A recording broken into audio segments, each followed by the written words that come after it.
amounting to a net profit of 1,035,000 Kenya shillings in just 4 months. Let's see if you'll be among 1% that make 1 million Kenya shillings possible from Manangu investment. The next step is what matters most. If you miss on this, you lose your entire investment. Manangu has a steady market all year round, especially in urban areas such as Nairobi. It is a low capital and high return cash crop, grows very fast and matures in just 3 weeks. The following steps have taken effort and experience from many farmers that grows Manangu on a daily basis. You can't find it anywhere on internet. Each and every steps make 1 million Kenya shillings possible from Manangu farming. If you skip any step, you miss everything. Let's get started. Step 1. Pre-cultivation planning. It simply means planning before cultivation, and it is as follows. Seed selection. For us to achieve more than 1 million Kenya shillings in revenue, we must choose the right variety. Never miss these factors in your decision making. Prolonged leaf harvest. The longer the leaf harvest, the higher the return. Leaf size. Medium to large leaves are the most preferred in the market. Rapid growth. Fast growing ones are good for fast turnover. Local choices. These are your buyers.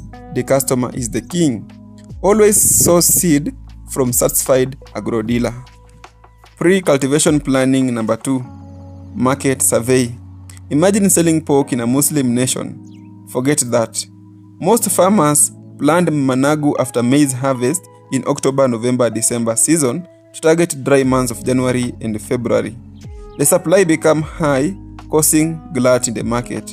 Counter this by establishing contract with buyers such as schools, hotels, restaurants, hospitals, or factories. Also use stagger planting method to spread your harvest in stages around the year. Pre-cultivation planning number 3, soil sampling and testing, is to check the acidity and alkalinity of the soil for different crops grows in different pH level. Majorly, they will tell you to use lime to counter acidity. Alternatively, wood, ash will also work. You get informed on the right fertilizer to apply in your soil. Remember, our target is to whether 1 million Kenya shilling is possible from Manangu farming. But before that, pre-cultivation planning number 4, composting. Manangu doubles yield in a soil enriched with organic matter. Do composting early enough using kitchen waste, dry leaves, dry grasses, and livestock manure. If not, buy well decomposed manure to build a good soil foundation. Make sure you lease land legally with a reasonable lasting contract. Check for nearness and availability of water for irrigation if rainfall fails. The next step is what matters most. If you miss on this, you lose your entire investment. Step 2. Nursery bed management. Select a site that is fairly flat, well drained and nearer to water source. Make a raised bed of 15 cm high and about 1 meter wide with any desired length. Make sure you've fine-tilled your land and leveled your land. Mix well decomposed manure with the soil in the ratio of 1:1. Incorporate your mixed manure on the bed. Mix your seeds with sand for even sowing. Make shallow furrows of 10 cm apart between rows. If you never incorporated well decomposed manure in your soil, add planting fertilizer. That is DAP. About 1 kg is enough for all activity. To each furrows, add small amount of DAP sparingly and cover with soil lightly. Then again, add your seeds in the furrow sparingly and cover with light soil. Mulch the bed with dry grasses to regulate temperature and hinder destruction from heavy rainfall. Water gently using watering can with a rose nozzle. Ensure you water for 3 consecutive days in the evening. Avoid overwatering to prevent damping off. Remove mulch 5 to 7 days after germination. Reduce watering and stagger the watering in the next 3 weeks. Spray with insecticide to prevent loss from cutworms and aphid at an interval of 14 days. After 28 to 35 days, seedlings will be ready for transplanting. after they have formed 4 to 6 true leaves. Before we proceed to transplanting, let's check first our land. Step number 3, land preparation. You should be preparing your land while managing your seedlings in the nursery bed. Clear bushes or existing vegetation cover, remove debris or residues, plow, harrow, and level your land. Create a good drainage system depending with your land, nature, and topography. You can further divide your land into segments so as implementing stagger planting is easier. Mix manure to soil in ratio of 1:1 and incorporate in your planting holes. Use of holes saves on manure and fertilizer application. However, farrow method is ideal for large-scale farming and mechanization. Use a spacing of 20 by 30 cm between plants and rows respectively for both methods. Imagine you've been given a chance to plant a crop bearing money. Don't miss this cautious step. Step number 4, transplanting. It should be done early in the morning or late in the evening to avoid transplant shock. I prefer late in the evening. Water nursery bed before uprooting to ease removal process. Water your field before transplanting, not after transplanting, so as you never bury your seedlings in the soil. Check if recommended spacing of 30 by 20 cm between rows and plant respectively is met. For those using herbicide to control weeds, employ a spacing of 30 cm by 15 cm between rows and plants respectively. Spare some seedlings in the nursery bed for gapping just after 1 week of transplanting. I advise you to do a follow-up gapping 5 days later. In the next step, you're going to discover what eliminate many farmers in the game and how to flash your 1 million Kenya shillings in revenue. Step number 5, crop management. This entails watering, weeding, top dressing, pruning, pest and diseases control. Watering, maintain a consistent soil moisture for the first 2 weeks after transplanting. Use drip irrigation, furrow irrigation, or other basin irrigation. Employ water pumps or gravity-led watering. Weeding, it should be done on a regular basis to prevent competition for nutrients, water, space, and sunlight. Mostly do it 2 weeks after transplanting. There are many herbicides tailored for weeding such as Motoplus 75WG. Apply at a specified rate to prevent post and pre-emergency broadleaves and grasses. This works super well and I've tested it. Top dressing. For better results in a Manangu farming game, first add planting fertilizer such as DAP 1 week after transplanting.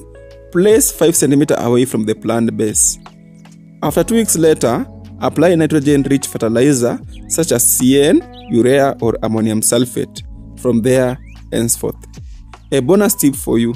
If you apply nitrogen-rich fertilizer twice every harvesting month, the harvest longevity will be extended up to 5 months.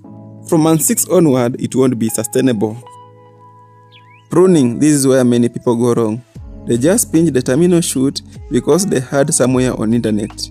This is what experienced players that grow Manangu on daily basis are doing. Wait for the plant to grow and yield branches with a V shape, then cut immediately slightly below the V-shaped branching with a sharp cutting tool such as knife.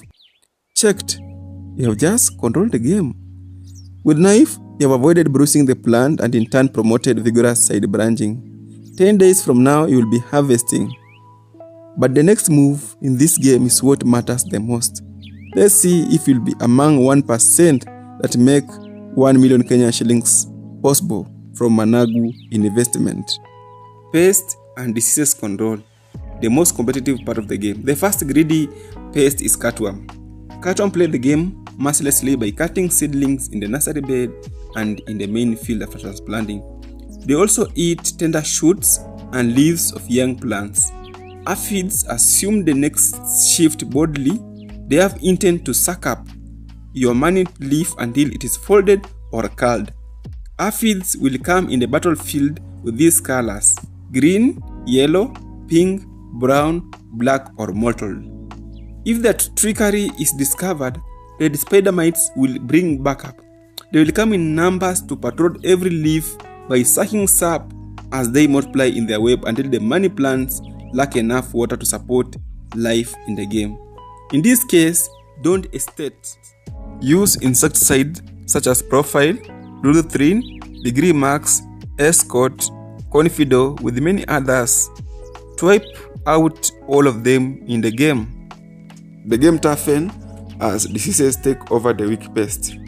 Dabbing off sees opportunity of overwatering, and if you don't control them early by using copper-based fungicides such as Funguran, Dimildex, or Cuprocafaro, it will wipe out all your crop.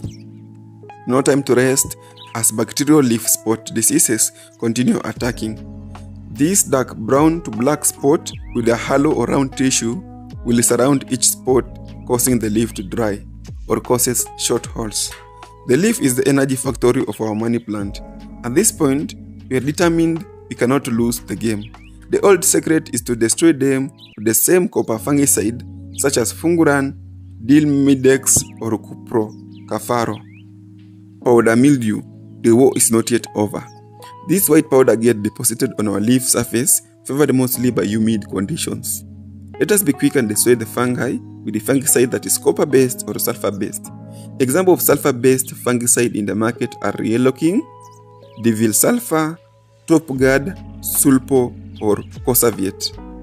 As this fierce battle winds up, the coach urges us to use crop rotation by interchanging Solanaceae family of Manangu and potato or tomato with the Brassica family of sukuma or cabbages.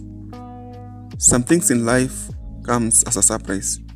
We are told to play the next rewarding phase of the game. Every part of our being finds peace only to be told there are rules. Harvesting is usually ready in 3 to 4 weeks after transplanting under good agronomic practices. Don't miss this rule for longevity in harvest. Selective picking. Play smoothly the game by picking the lower mature side branches by a sharp cutting tool such as knife. Always make sure you leave at least 4 young side branches to act as energy reserve. Make sure you harvest early in the morning or late in the evening to avoid wilting due to hot hours. Maintain an interval of 7 to 10 days from the first harvest to successive other harvests. Always use clean tools and place harvested leaves in a shaded place. Is there anything that you need to question? Do you know you can still lose your produce after harvesting? Is 1 million Kenya shillings in revenue going to be possible? But first, let us prepare our produce and sell to discover for ourselves. Step number 7, post-harvest handling. If you want to preserve quality and improve shelf life, consider the following. Wash the leaves to remove dirt and insects. Sort and grade by removing damaged leaves and infested leaves. Grade according to size, color, and overall freshness. Package them in a perforated bags or crates. Label the package, assign important details to complete branding, store in a cool dry place, or use refrigeration with an ideal temperature of 5 degrees Celsius to 10 degrees Celsius if transported in hot hours. Cost and income analysis. Step number 9. It is always impossible to escape simple calculations such as addition and multiplication. Farmers are the one who scares financial world with 6 figures to 7 figures. For us to achieve 1 million Kenya shillings in revenue, we must accept that it requires 3 models. The first model is Manangu farming under 1.5 acre in a season of up to 4 months. The second model is Manangu farming under 1 acre in 2 seasons each 3 months. The third model is Manangu farming under half an acre in 3 seasons each 3 months. Our calculation of cost required is based on first model, Manangu farming under 1.5 acre in a season of up to 4 months. Land leasing will require 15,000 per year. Land preparation will require 8,000 per year. 1.5 acres of land under a spacing of 30 by 20 centimeters between rows and plant respectively will require 750 grams of seed that will go for 1,800 to 2,200. The labor requirement will be 10,000. Fertilizer will require 75 kg of DAP and 75 kg of CN, going for 7,500. Use government subsidized fertilizer for your benefit. Insecticide and fungicide will go for 3,500. The average total cost of production will be 45,800 Kenya shillings. That will be ideal to start and run the business professionally. Note that these calculations vary depending on your location, input choices, market factors, and land ownership or lease agreement. You have not factored the cost of installing drip lines and irrigation in general. Our model assumes rain-fed agriculture. Income. For us to calculate income, we must understand the following. The average farm gate price per kg, usually 30 to 50 Kenyan shillings. The average kilogram per week in 1.5 acre, usually 3,600 kg. The number of harvests with an interval of 10 days in 4 months is 10 harvests. The total revenue will be price per kg by kgs per week by the number of harvests, that is 30 by 3,600 by 10, amounting to 1,080,000 Kenya shillings. Our net profit will be total revenue minus total cost of production, and that is 1,080,000 minus 45,000, amounting to a net profit of 1,035,000 Kenya shillings in just 4 months. This offers the highest return on investment with abnormal margin. This calculation is limited to previous rating. Change is dynamic. The farm gate price will always vary with your location, season, and market. The yield under our acreage depend only on good agronomic practices. The next step challenges you on how to meet sustainability, value addition, and untapped potential. So far, your resilience and indomitable Kenyan spirit stand out. Our creative and innovative nature can be used in value addition. In case of gluts, Kenyans have been seen drying Manangu leaves and package them to sell as herbal tea or vegetable powder. Yes, 1 million Kenyan shillings is possible from Manangu farming on a budget. Many clicked to play the game and are returned and saw under the sun that the race is not to the swift, nor the battle to the strong, neither yet bread to the wise, nor yet riches to men of understanding, nor yet favor to men of skill, but time and chance happen to them all. Subscribe, give us morale to unleash the next tomato episode.